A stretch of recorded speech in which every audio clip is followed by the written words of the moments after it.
प्रश्न, एक समकोण त्रिभुज की ऊंचाई इसके आधार से 7 सेंटीमीटर कम है। यदि कर्ण 13 सेंटीमीटर का हो तो अन्य दो भुजाएं ज्ञात कीजिए।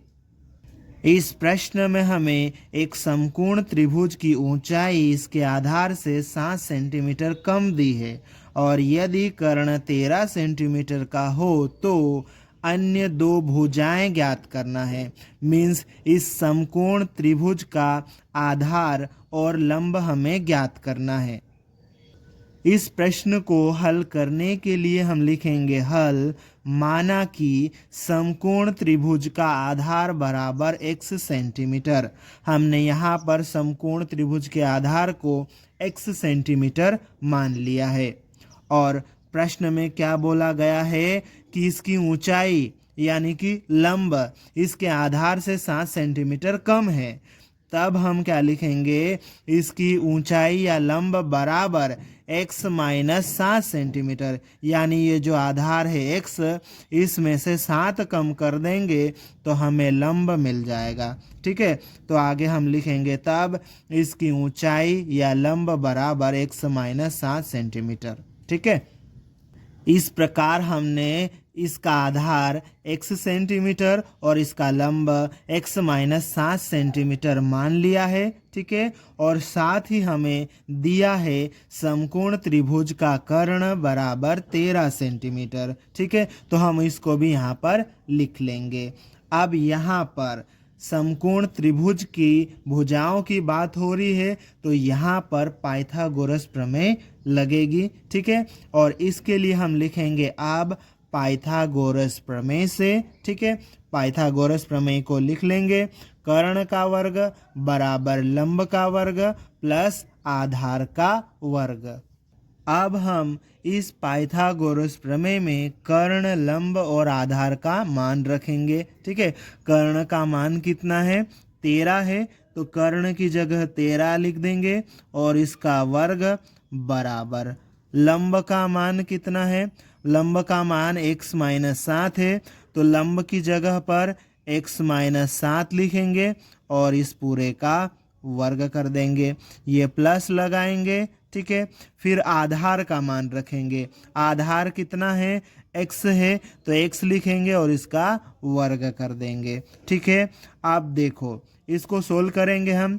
13 का वर्ग कितना होता है, इसका वर्ग होता है 169 लिख देंगे, फिर ये बराबर का चिन्ह लगाएंगे।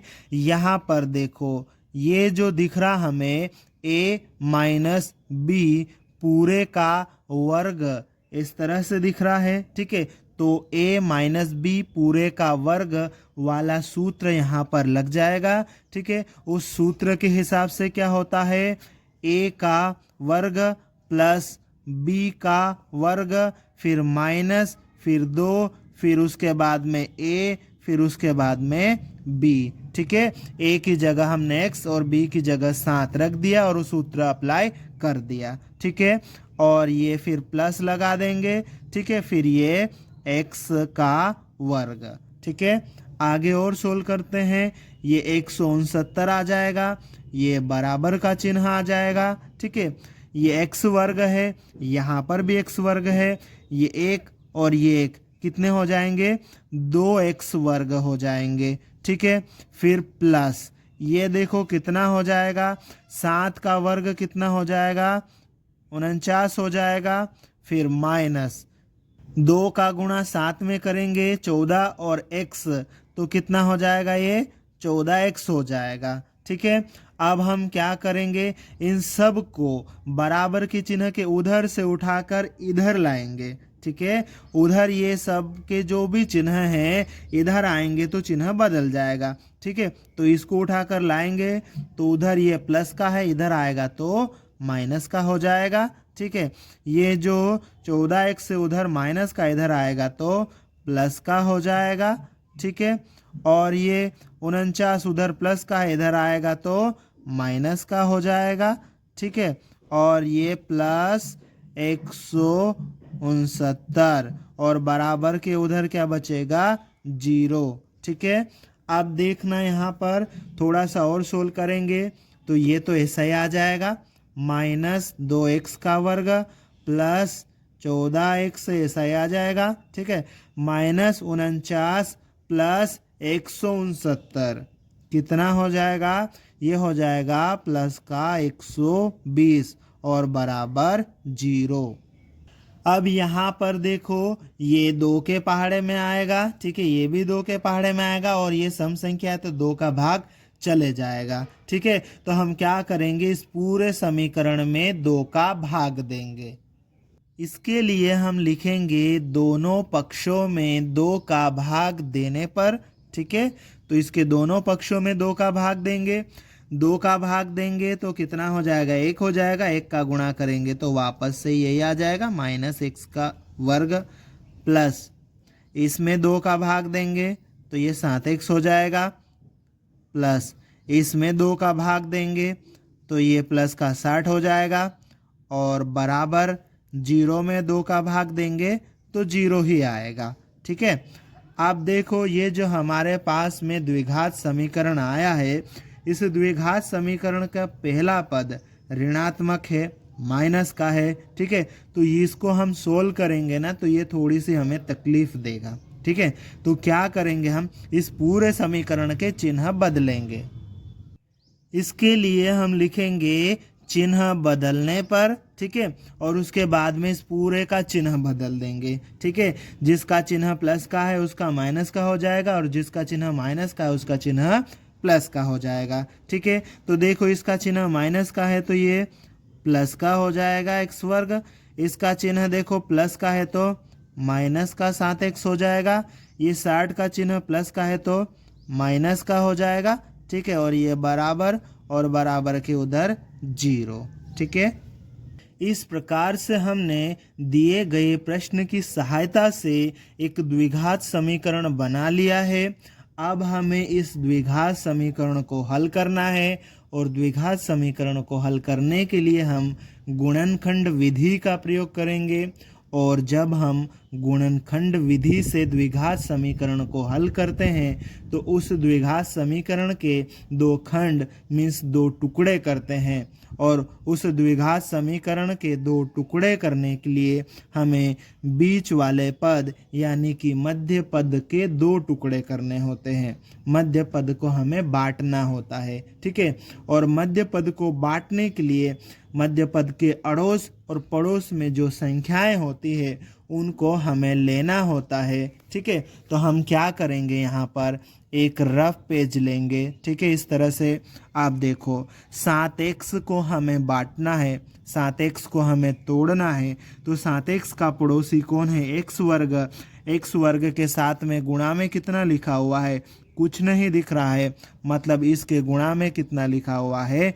1 लिखा हुआ है। ठीक है, तो हम इस 1 को ले लेंगे। ठीक है, और इस 7x का एक और पड़ोसी कौन है? 60 अचर संख्या, इस 60 को भी ले लेंगे। अब इन दोनों संख्याओं को लेने के बाद इन दोनों का गुणा कर देंगे। ठीक है, तो कितना आ जाएगा हमारे पास में? 60। ठीक है, ये जो 60 आया है ना, इस 60 के हमें फैक्टर निकालना है। मतलब हमें ये चेक करना है कि ये जो 60 है किस किस के पहाड़े में आता है। ठीक है, तो 60 देखना किसके पहाड़े में आएगा? 1 के पहाड़े में 60 आएगा, 2 के पहाड़े में 60 आएगा, 3 के पहाड़े में 60 आएगा, 4 के पहाड़े में 60 आएगा, 5 के पहाड़े में 60 आएगा, 6 के पहाड़े में 60 आएगा, 10 के पहाड़े में 60 आएगा, है ना, 12 के पहाड़े में 60 आएगा, 15 के पहाड़े में 60 आएगा और 20 के पहाड़े में 60 आएगा, 30 के पहाड़े में 60 आएगा और खुद 60 के पहाड़े में 60 आएगा। इस प्रकार हमने 60 के फैक्टर निकाल लिए। ठीक है, अब क्या करना है, इन फैक्टर का ऐसा जोड़ा बनाना है जिनका गुणा करने पर वापस 60 आए। ठीक है, तो देखो 1 और 60 का जोड़ा गुणा करने पर वापस 60 आएगा। ठीक है, और 2 और 30 का जोड़ा गुणा करने पर वापस 60 आएगा, 3 और 20 का जोड़ा गुणा करने पर 60 आएगा, 4 और 15 का जोड़ा गुणा करने पर 60 आएगा, 5 और 12 का जोड़ा गुणा करने पर 60 आएगा और 6 और 10 का जोड़ा गुणा करने पर 60 आएगा। ठीक है, तो गुणा करने पर 60 आए, ऐसे जोड़े हमने बना लिए हैं। अब इन जोड़ों में से हमें एक ऐसा जोड़ा सेलेक्ट करना है जिसको जोड़ने या घटाने पर बीच वाला पद यानी कि -7 आए। 1 और 60 का जोड़ा जोड़ेंगे तो 61, घटाएंगे तो 59, है ना, -7 नहीं आ रहा है। 2 और 30 का जोड़ा जोड़ेंगे तो 32, घटाएंगे तो 28, -7 नहीं आ रहा है। ठीक है, 3 और 20 का जोड़ा जोड़ेंगे तो 23, घटाएंगे तो 17, -7 नहीं आ रहा है। 4 और 15 का जोड़ा जोड़ेंगे तो 19, घटाएंगे तो 11, -7 नहीं आ रहा है। 5 और 12 का जोड़ा जोड़ेंगे तो 17, घटाएंगे तो 7 आ रहा है। ठीक है, तो 5 और 12 का जोड़ा हमें लेना है और घटाने पर कितना आना चाहिए, -7 आना चाहिए। ठीक है, तो हम क्या करेंगे, 5 में से 12 को घटाएंगे तभी तो -7 आएगा ना। ठीक है, तो 5 को आगे लिख लेंगे और उसमें से 12 घटा देंगे तो -7 आएगा। पर यहाँ पर -7 नहीं, -7x है, तो कोई बात नहीं, पूरे में 7 का गुणा कर दो तो ये कितना हो जाएगा, 5x हो जाएगा। ये -12x हो जाएगा, बराबर ये -7x हो जाएगा। ठीक है, तो -7x की जगह पर हम कितना लिख सकते हैं, +5x -12x। ठीक है, तो यहाँ पर हम लिख देंगे x वर्ग, फिर उसके बाद में -7x की जगह पर ये लिख देंगे +5x -12x और ये -60 और बराबर 0। इस प्रकार हमने -7x के 2 टुकड़े कर दिए। अब क्या करेंगे, 2 का जोड़ा बना लेंगे। ठीक है, तो ये एक जोड़ा बन जाएगा, यहाँ से एक, यहाँ से जोड़ा बन जाएगा। ठीक है, अब इस जोड़े में देखो क्या कॉमन आएगा, यहाँ पे x दोनों जगह दिख रहा है, तो इस जोड़े में से तो x कॉमन आ जाएगा। x अगर बाहर जाएगा, ठीक है, यहाँ x की घात 2 मतलब 2 बार x लिखा है, x गुणित 1, एक x बाहर जाएगा तो 1x बच जाएगा। ठीक है, और ये प्लस का चिन्ह, यहाँ से x गुणा में से चले जाएगा तो कितना बचेगा, 5 बच जाएगा। ठीक है, अब दूसरे जोड़े में देखो क्या कॉमन आ सकता है, यहाँ 12 दिख रहा है। ठीक है, यहाँ पे 12 दिख रहा है, क्या 60 जो है 12 गुणित 5 60 ही होता है, तो 60 की जगह 12 गुणित 5 लिख सकते हैं। तो यहाँ पे भी 12 है और यहाँ पे भी 12 है, तो 12 कॉमन आएगा।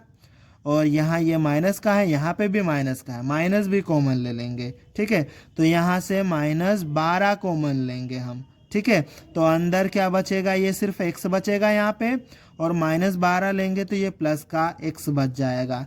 यहाँ से माइनस कॉमन ले रहे हैं तो प्लस हो जाएगा। ठीक है, प्लस बच जाएगा अंदर, 12 यहाँ से गया। ठीक है, 12 गुणित 5 है यहाँ पे। ठीक है, 12 गया तो 5 बच जाएगा। ठीक है, और बराबर 0। अब आगे ये जो पूरा है ना, इस पूरे को एक ही जोड़ा समझ लो। ठीक है, इस पूरे में देखो यहाँ पे 2 पद दिख रहे हैं और दोनों पदों में x+5 पूरा है, सेम है दोनों पदों में। तो इस x+5 को, पूरे कोष्टक को हम कॉमन ले लेंगे, बाहर ले लेंगे, तो x+5 ये कॉमन आएगा, बाहर आएगा, तो अंदर क्या बचेगा, देखो यहाँ से ये चलेगा तो ये x बच जाएगा। ठीक है, यहाँ से x+5 चले गया तो ये -12 बचेगा और ये बराबर 0। ठीक है, इस प्रकार से हमने जो द्विघात समीकरण था उसके 2 खंड मीन्स 2 टुकड़े कर लिए हैं। अब हम क्या करेंगे, इन दोनों टुकड़ों को 0 के बराबर रखेंगे। तो हम पहले वाले टुकड़े को x+5 को 0 के बराबर रख देंगे या लिखेंगे। फिर ये जो दूसरा टुकड़ा है x-12, इसको भी 0 के बराबर रखेंगे। ठीक है, अब देखो यहाँ से x का मान निकालना है। ठीक है, तो x बराबर ये 0 है, 5 को उधर भेजेंगे, माइनस का 5 हो जाएगा। ठीक है, x बराबर 0 में से 5 घटाओ, -5 हो जाएगा। ठीक है, यहाँ या करके लिख लेंगे। अब देखो दूसरे वाले को सोल्व कर लेते हैं। x बराबर 0, ये -12 है, इधर उधर जाएगा तो प्लस का 12 हो जाएगा। ठीक है, x बराबर 0 + 12 कितना हो जाएगा? 12। ठीक है, इस प्रकार से x के दो मान हमें मिल गए, एक x बराबर -5 और x बराबर 12। ठीक है, x को हमने उस समकोण त्रिभुज का आधार माना था। ठीक है, अब कोई भी त्रिभुज हो उसका आधार क्या माइनस में हो सकता है? नहीं हो सकता है, ऋणात्मक आधार नहीं होता है। ठीक है, आधार ऋणात्मक नहीं हो सकता है तो ये -5 हमारा उत्तर नहीं हो सकता है। तो हम किसको सेलेक्ट करेंगे? x बराबर 12 को सेलेक्ट करेंगे। ठीक है, तो अतः x बराबर क्या हो जाएगा हमारे लिए? 12। हमने समकोण त्रिभुज का आधार x माना था। ठीक है, और x का मान हमारे पास में 12 आया है, तो अतः समकोण त्रिभुज का आधार बराबर 12 सेंटीमीटर हो जाएगा। ठीक है, और इसी प्रकार से लंब या ऊंचाई हमने x - 7 सेंटीमीटर माना था। ठीक है, x का मान 12 है। ठीक है, तो x की जगह 12 रख देंगे। 12 में से 7 घटाएंगे तो कितना आ जाएगा? 5 आ जाएगा। ठीक है, तो तथा इसकी ऊंचाई या लंब बराबर 5 सेंटीमीटर होगी। ठीक है, इस प्रकार से हमारा ये उत्तर कंप्लीट होता है।